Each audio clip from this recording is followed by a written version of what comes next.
Mari saudara-saudari sekalian, kita akan berdoa bersama sebelum kita membaca dan kemudian kita mendengarkan pemberitaan firman Tuhan.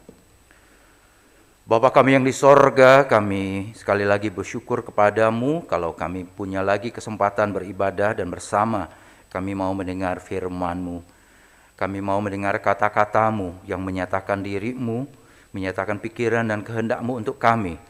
Bapa di sorga, karena itu berbicaralah kepada kami. Kami mau mendengar suara-Mu. Ajarlah kami, karena kami mau menerima kebenaran-kebenaran-Mu. Pakai hamba-Mu yang lemah, jadikan saluran berkat bagi setiap kami yang mendengarkan, hati dan pikiran kami terbuka untuk menerima kebenaran Tuhan. Terpujilah nama-Mu Bapa. Kami serahkan waktu ini, Tuhan memberkati. Di dalam nama Tuhan Yesus Kristus, kami berdoa. Amin. Selamat pagi saudara-saudari sekalian. Baik yang ada yang beribadah secara onsite maupun saudara-saudari sekalian yang masih tertahan di rumah dan beribadah secara online. Tuhan memberkati kita memasuki bulan yang baik. Hari ini tanggal 1 Maret, betul ya? Bukan 29 Februari ya. 1 Maret kita bersyukur kepada Tuhan. Ya, banyak orang-orang yang terpilih untuk menjadi hamba-hambanya, banyak orang-orang yang dipercayakan dengan tugas-tugas pelayanan yang sangat bagus yang Tuhan berikan, dan kita juga bersyukur hari ini kita merayakan hari kedaulatan NKRI 1 Maret. Ya, Tuhan memberkati. Saudara sekalian, mari kita bersama membuka firman Allah dari 1 Korintus pasal 4. 1 Korintus pasal 4. Kita akan membaca ayat 1 dan ayat yang kedua. 1 Korintus pasal yang keempat, ayat 1 dan 2. Demikian bunyi firman Tuhan. Demikianlah hendaknya orang memandang kami sebagai hamba-hamba Kristus yang kepadanya dipercayakan rahasia Allah. Yang akhirnya dituntut dari pelayan-pelayan yang demikian ialah bahwa mereka ternyata dapat dipercayai. 2 ayat saja, dan karena itu saya ingin mengajak saudara membaca bersama-sama sekali lagi ayat 1 dan ayat 2. 2, 3. Demikianlah hendaknya orang memandang kami sebagai hamba-hamba Kristus yang kepadanya dipercayakan rahasia Allah. Yang akhirnya dituntut dari pelayan-pelayan yang demikian ialah bahwa mereka ternyata dapat dipercayai. Saudara-saudari yang kekasih, Paulus sedang berbicara mengenai dirinya dan teman-temannya sesama pelayan. Kalau kita membaca di ayat-ayat sebelumnya, di pasal sebelumnya kita mendengarkan bagaimana Paulus bersama rekan-rekan pelayanannya adalah orang-orang yang diberikan kepercayaan untuk melakukan pekerjaan seperti misalnya membangun. Saudara sekalian, seharusnya tidak ada satupun daripada mereka yang mengagungkan diri atau menganggap diri sangat hebat lebih daripada orang yang lain, atau mereka dijadikan sebagai orang-orang yang menjadi patron yang lebih bagus daripada orang-orang lain, yang lebih hebat daripada orang-orang lain, yang akhirnya kemudian dijadikan seperti idola yang ditinggi-tinggikan, lebih hebat dari yang lain dan yang lainnya colek, dan kemudian terjadi pengkubu-kubuan, pengelompokan. Paulus ingin kembali menekankan bahwa ada satu hakikat yang sangat jelas dari para pelayan. Saudara sekalian, di sini digunakan kata begini. Kami ini, kata Paulus, kami ini hamba-hamba Kristus. Orang-orang suruhan Kristus. Orang-orang yang ada di bawah Kristus. Bukan kami yang kami beritakan, tapi Kristus yang kami beritakan. Kami ini hamba-hamba Kristus. Orang-orang suruhan, pelayan-pelayan Kristus. Orang-orang yang mendapat tugas dari Kristus, yang berada di bawah perintah Kristus. Itu. Yang kedua dikatakan kami ini adalah orang-orang, kalau dalam bahasa Indonesia agak kuno biasa diterjemahkan sebagai penata layan, steward orang yang diberikan tugas dan kepercayaan untuk melakukan satu tugas sebagai orang-orang yang menata layan rahasia Allah. Saudara sekalian, ada terjemahan yang menerjemahkan dengan kata manajer. Hamba-hamba ini, orang suruhan Kristus, adalah manajer. Soalnya pengertian manajer itu adalah yang diberikan kepercayaan untuk menangani tugas tertentu.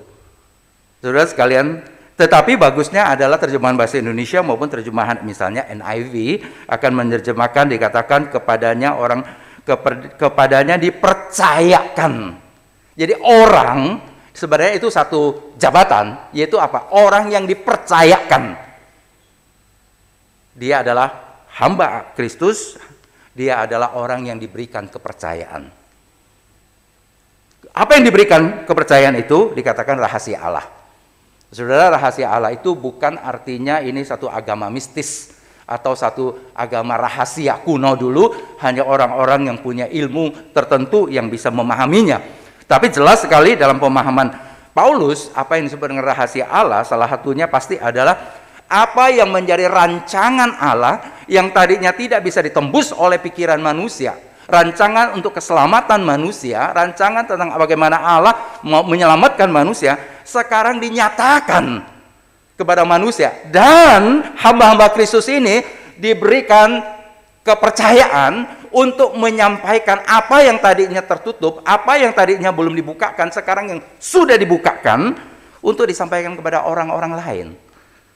Memegang kunci kira-kira seperti itu terhadap apa yang menjadi rancangan Allah. Dan rahasia Allah, apa yang tadinya tersembunyi, apa yang tadinya rahasia, itu berdasarkan hikmat Allah, dan hikmat Allah yang paling menonjol yang ternyatakan di dalam pemberitaan 1 Korintus itu adalah salib Kristus. Sebenarnya sederhana kalau kita mau mengatakan apa yang dipercayakan kepada hamba-hamba Allah ini adalah berita tentang salib Kristus, tentang rencana keselamatan yang Allah sudah wujudkan di dalam penyelamatan yang dikerjakan oleh Yesus Kristus. Dan itu diberikan kepercayaan kepada hamba-hamba Kristus. Apa yang dituntut dari mereka? Apa yang dituntut, apa yang diharapkan dari mereka?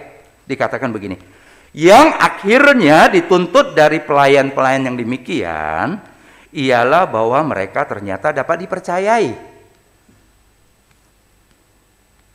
Mereka diberikan kepercayaan, mereka dipercayakan berita tentang salib Yesus Kristus yang harus mereka sampaikan. Apa yang dituntut dari mereka? Bukan pertama-tama Paulus menyebut mereka harus fasih lidah untuk menyampaikan berita itu, atau mereka sangat berpengetahuan, walaupun tentu saja itu penting.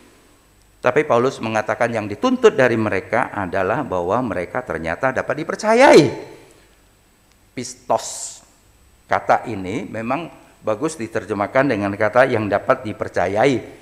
Tetapi menurut tafsiran yang saya baca, ada nuansa makna yang hilang juga kalau hanya yang dapat dipercayai. Karena di dalam kata itu terkandung juga kata setia, faithful and trustworthy, setia dan dapat dipercaya. Bagi saya sih podo aja gitu ya, setia ya bisa dipercaya, tapi memang katanya ada nuansa makna itu, dan memang cukup bagus karena kita sering menggunakan kata setia. Tetapi dalam kata setia itu ada pengertian yang sangat mendalam, yaitu bahwa dia dapat dipercayai, dia dapat dipercayai dan setia. Jadi kita anggap aja itu satu makna yang terungkap, terintegrasi dalam satu kata itu. Hamba-hamba yang dipercayakan tugas, apa yang diminta, apa yang dituntut, apa yang diharapkan dari hamba itu? Bahwa mereka dapat dipercayai. Mereka dipercayakan tugas dan diharapkan mereka dapat dipercayai. Saudara sekalian, dapat dipercayai itu sesuatu yang memang sangat penting. Setia, bahkan itu menjadi slogan yang biasa kita dengar kalau kita nonton film tentang marinirnya Amerika, Semper Fi, selalu setia. Saudara sekalian, karena memang ada satu kebajikan secara sangat universal, ada satu kebajikan bahwa kalau engkau mau menjadi manusia yang sungguh-sungguh, kalau engkau mau menjadi gentleman, engkau harus bisa dipegang kata-katanya. Engkau harus menunjukkan kesetiaan kepada rekanmu, kepada bawahanmu, kepada kropsmu. Engkau harus memperlihatkan bahwa engkau bisa dipercayai. Sekalipun engkau gagal menjalankan apa yang dipercayakan kepadamu, bukan karena kamu mengkhianati, mengingkari, tapi kamu nggak punya kekuatan. Akhirnya gagal. Oke. Tetapi engkau tidak mengkhianatinya bahkan sampai darah terakhir dari kehidupanmu. No man left behind. Kamu nggak boleh mengkhianati. Saudara, itu kebajikan, suatu virtue, satu kebajikan yang sangat universal, bahwa kalau kita bereksistensi sebagai manusia, kita harus bereksistensi sebagai orang yang memang bisa dipercayai. Dulu saudara, saya masih agak sering main di Glodok. Saya ini orang Glodok, tapi nggak penjual. Ya, cuman hanya menikmati siomay, menikmati muaci dan sebagainya situ. Orang Glodok sering kali bilang begini, sekali engkau mengkhianati, mereka jual beli di Glodok itu, dulu ya, saya nggak tahu sekarang, dulu tuh hampir nggak pernah ada yang namanya tertulis. Kalau orang mau ambil barang gitu ya, ambil kemudian berjual, nanti dikembalikan persis seperti yang diambil begitu. Dan sekali engkau mengkhianati perkumpulan penjualan di perdagangan di Glodok, engkau tidak akan bisa berbisnis lagi di situ. Maka orang merasa ada satu kode, harus menjadi gentleman. Kata-katamu bisa dipegang, bisa dipercaya. Dan kita senang bukan dengan orang yang seperti itu? Anthony T. Shelton menggunakan satu ilustrasi seperti mesin yang dipakai untuk mengukur obat-obatan yang harus dikeluarkan dari apotek, ya saudara. Atau kita anggap saja apoteker yang mengukur obat-obatan kita. Kalau saudara kasih resep, dia akan ikuti resep itu, ya bukan, ukurannya, takarannya berapa, akan persis. Itu bisa dipercaya. Kalau nggak bisa dipercaya, kita pusing sekali. Setiap kali kita mau perbaiki mobil, kita bingung apakah benar-benar itu perlu diganti. Menurut saya perlu ganti, jangan-jangan dia berbohong. Nah saudara, biasanya justru kita cari bengkel, cari montir, cari tempat reparasi komputer yang orang-orangnya bisa dipercaya. Karena kita tahu ada satu kebajikan. Secara umum orang menghargai hal itu dan kita menghargai hal itu. Menjadi manusia adalah menjadi orang yang dapat dipercayai, yang dapat diandalkan, yang setia dengan kata-katamu. Tapi itu baru unsur soal kebajikan saja, virtue. Kita tahu juga, saudara, secara moralitas, promise keeping, jujur, setia, dapat diandalkan, itu adalah suatu moralitas yang baik juga termasuk dalam kekristenan. Di dalam Alkitab mengajarkan etika dan moralitas menjadi orang yang tidak berkhianat, orang yang dapat dipercaya. Diberikan tugas, dia melakukannya dengan sungguh-sungguh, dengan setia, tidak mengingkari apa yang dipercayakan kepadanya. Itu moralitas, sikap hidup yang baik, bukan hanya bagaimana menjadi seorang gentleman, tapi bagaimana menjadi seorang yang bermoral.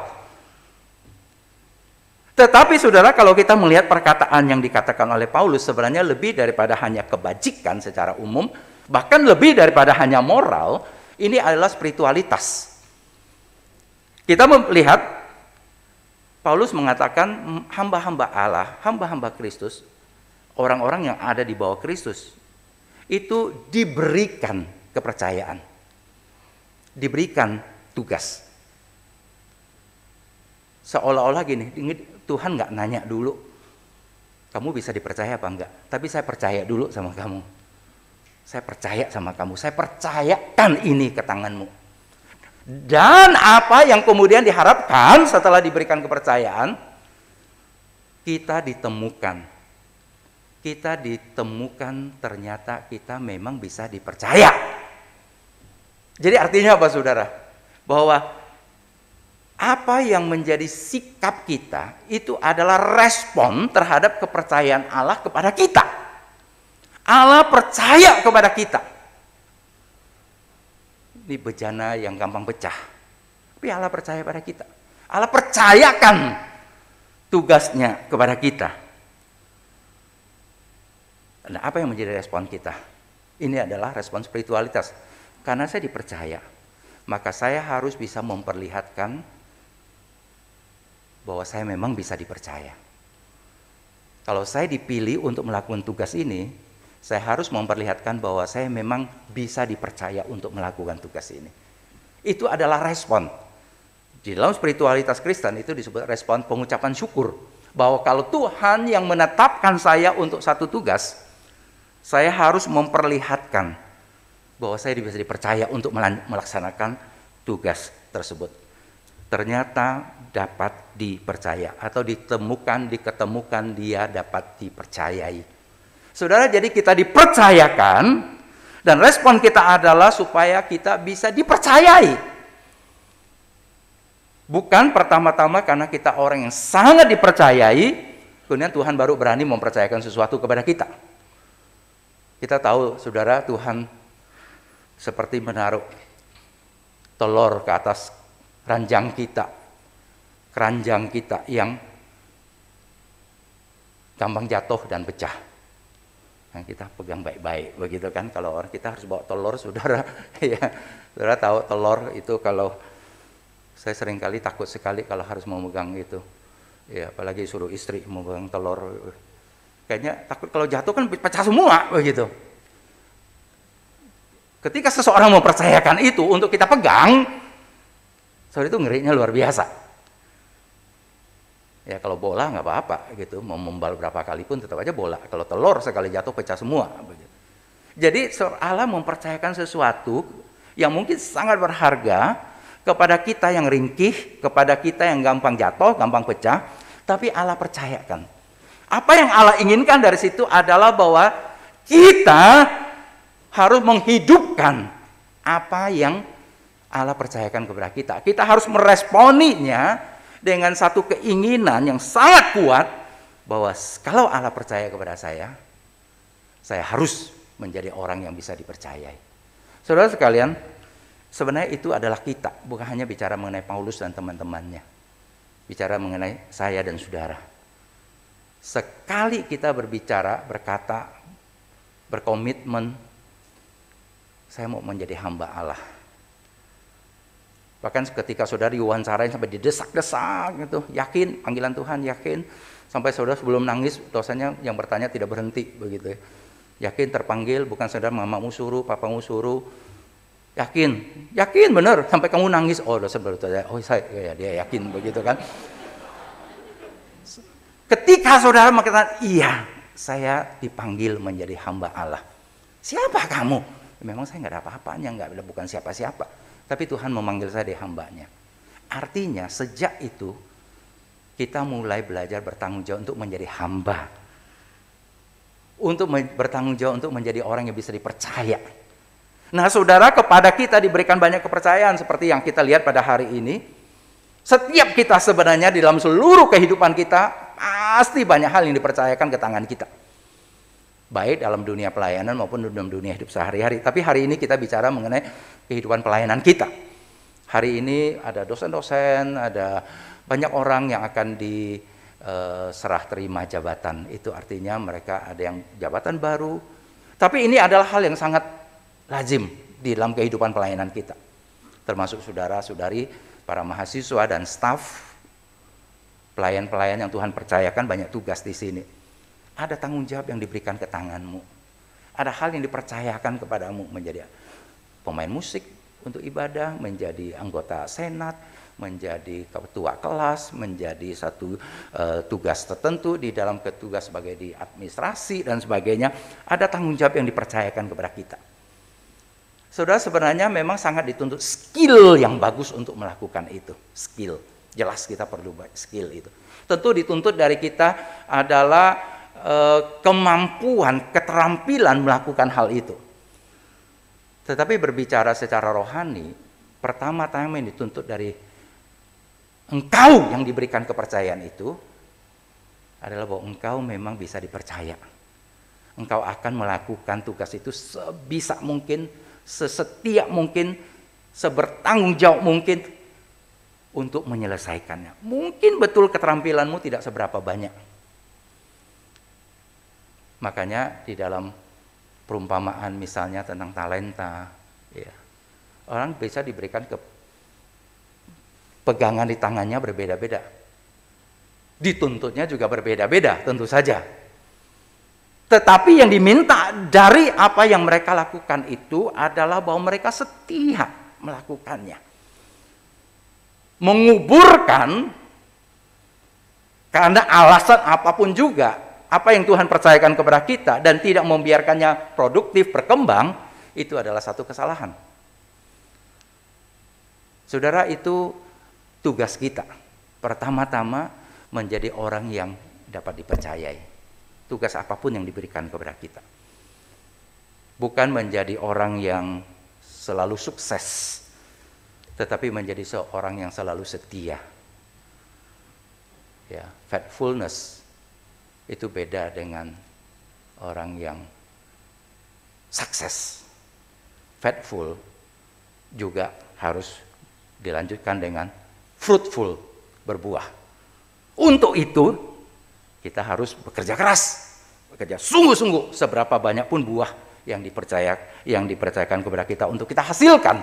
Tapi kita ingin melakukan sesuatu yang lebih baik, lebih baik. Pertama tadi saya bilang ini adalah kebajikan yang umum. Kebajikan, saudara sekalian, di dalam tradisi kayak Aristoteles, Thomas Aquinas, itu biasa disebut sebagai excellence. Virtue itu adalah nilai-nilai yang excellent di dalam kehidupan kita. Sesuatu yang prima, sesuatu yang unggul. Makanya di dalam kekristenan ada juga disebut dengan virtue yang sangat tinggi. Iman, pengharapan, dan kasih. Itu excellences-nya orang Kristen. Jalan yang utamanya orang Kristen. Virtue, kebajikan, itu adalah hal yang excellent. Untuk menjadi seorang manusia, kita harus punya excellent yang seperti itu. Engkau bisa diandalkan sebagai pemimpin. Engkau bisa diandalkan sebagai prajurit. Engkau bisa diandalkan sebagai satu klerek di satu kantor. Engkau bisa diandalkan dalam satu tugas yang dipercayakan kepadamu. Engkau excellent dalam hal itu. Nah, saudara, lebih-lebih lagi sebagai hamba Allah. Apalagi di sekolah yang punya moto excellent pastor theologian. Excellent. Salah satu sifat excellent itu bahwa ternyata Anda memang bisa dipercayai.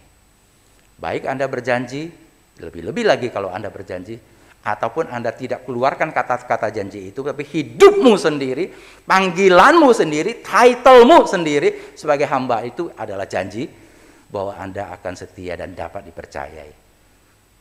Bahwa Anda ketika diberikan tugas, Anda akan mati sampai titik darah penghabisan untuk bisa menyelesaikan tugas itu baik-baik. Kalau Anda dipercayakan satu rahasia dari jemaat, saudara akan pegang itu seumur hidupmu.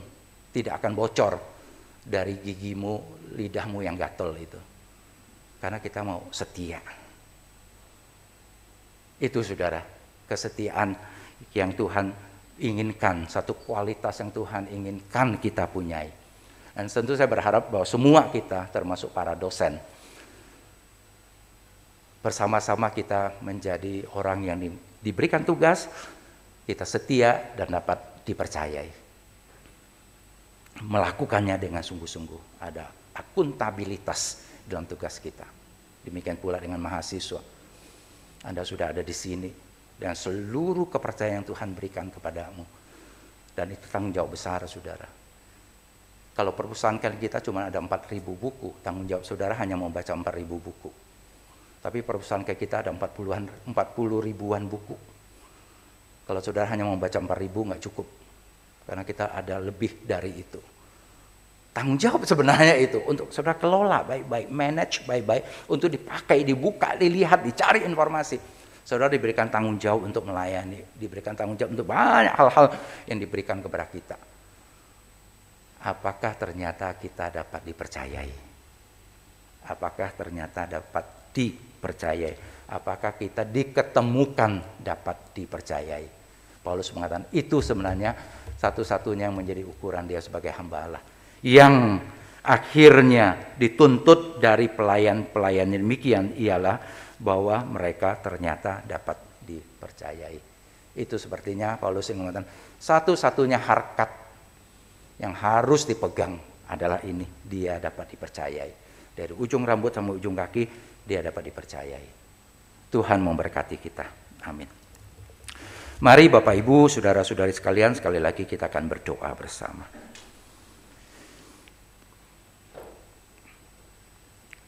Bapa di sorga, kami serahkan diri kami betul bukan orang yang bisa dipercayai. Betapa sering kali kami gagal, sering kali kami sengaja menggagalkan diri, kami berkhianat, kami pecah.